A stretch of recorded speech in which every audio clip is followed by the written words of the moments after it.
2008, BMW entered the naked street bike scene with the F900R and was hidden in the shadows of a lot of the greats like the FC and the Duke. But in 2019, BMW decided to step it up with the F900R.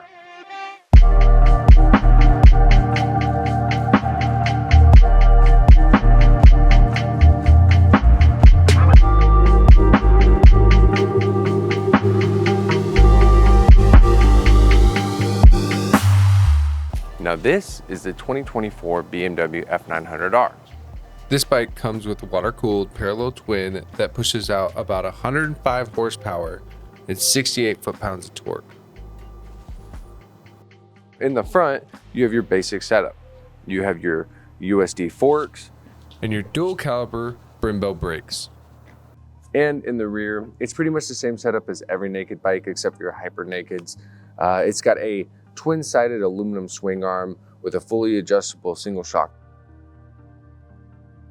It comes with mid to high range technology. It comes with a 6.5-inch LED screen in the front. It's also got the fantastic BMW Wonder Wheel and heated grips. When you're sitting on the bike, it's a seat that's about 77 millimeters off the ground. Now, in Freedom units, it's about 30 inches. It's got a 13-liter fuel tank. As far as the sound that comes out of the bike, it does have a closed loop 3-way catalytic converter on it, which kind of chokes down a lot of that noise.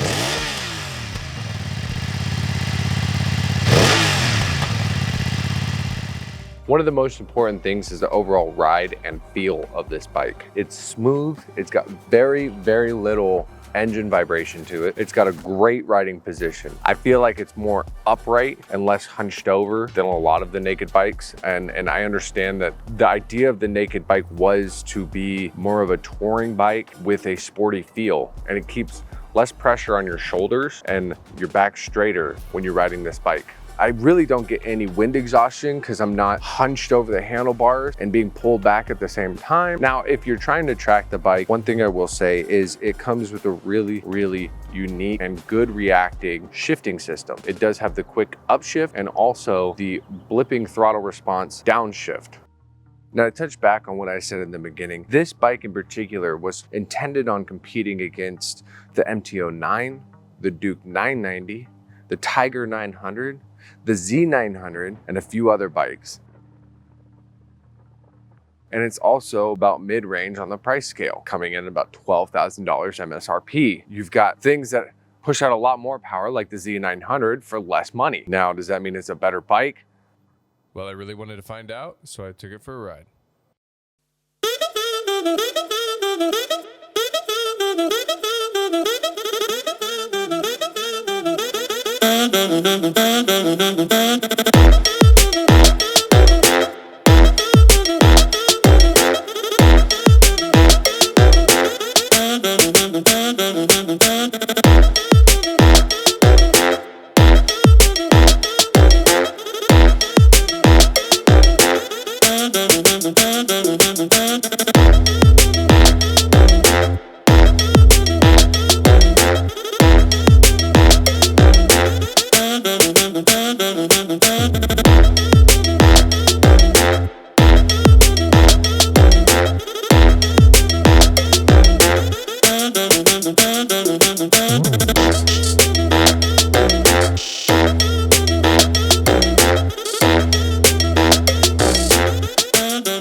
So that was a quick little review on it. Now I'm here with the beautiful Dana Stroud, my other half. This is actually her bike, so we're going to discuss what she thinks about the bike and how we feel about the bike rather than just the statistics of it.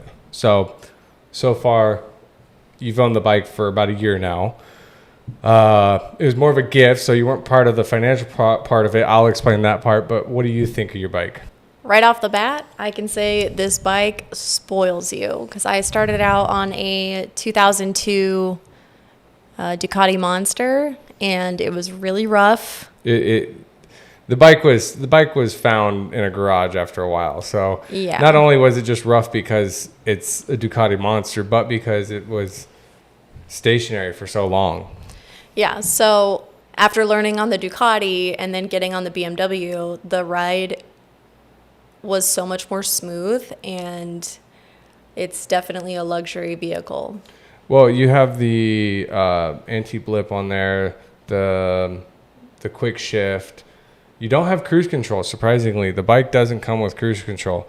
I understand that like beggars can't be choosers when you're going to buy a bike that's not a $20,000 motorcycle, but I mean, with all the technology it has on it, I would think that it would come with cruise control, but it doesn't. I mean, that's okay for me just because I'm not riding long distances. I'm still kind of a beginner. I get you.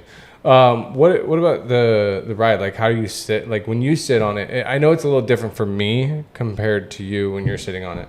Definitely. So what I was looking for when we were looking at bikes was that I wasn't too upright. I feel like that's an uncomfortable posture. And I didn't want to be so hunched down either, which where it like hurt my back and shoulders. This bike is like the perfect in between for me. And because I'm a woman and I have a smaller frame, it does have like a tighter seat situation. So it's not like hurting my hips straddling this big bike. Yeah. You know. Well, another thing too is the gas tank is so bulbous that the wind actually goes around your knees and pushes your knees in rather than say on your Ducati Monster or on a lot of naked bikes where the wind actually pushes your knees out. Like your MT-03 did that back when you had that. There's a few things that is kind of unfortunate. It is really quiet. It is, yeah. I did not want such a quiet bike. I joke around that it's a glorified vacuum cleaner, but I do like louder bikes. I want to be seen, I want to be heard, and I would definitely like to make it louder in the future. Well, if you want to watch her make it louder in the future, she's going to do her own little segment on modifying her BMW. I think the first thing you have is what? The Eliminator kit. And then are you going to do the exhaust on it and like lights and mirrors or anything? I would like to do the exhaust, yeah. We definitely need it to be louder. Yeah, I mean, I would say that's one of the first modifications we can do, but I don't see why you'd go too crazy with it. It's a beautiful bike. It is. To add to everything, this bike is the prettiest naked bike on the road right now. MTOs, the KXZs, the Duke, or whatever there are, whatever's out there, the Tiger, the Triumph, whatever that is. This is the prettiest naked bike out there. The front end of it, everything's put together. Everything's put together correctly. All right, guys. Well, if you like this and you want to see more reviews, say from the beautiful Dana Stroud and some more from myself, we are going to do a few more and see how you guys like it. Dana's going to do one on the Diavel, because horsepower isn't just for men. That's right. And if you guys like it, please hit the like button, subscribe, and I will try to keep up with content. Other than that, you guys have a great day. We'll see you later.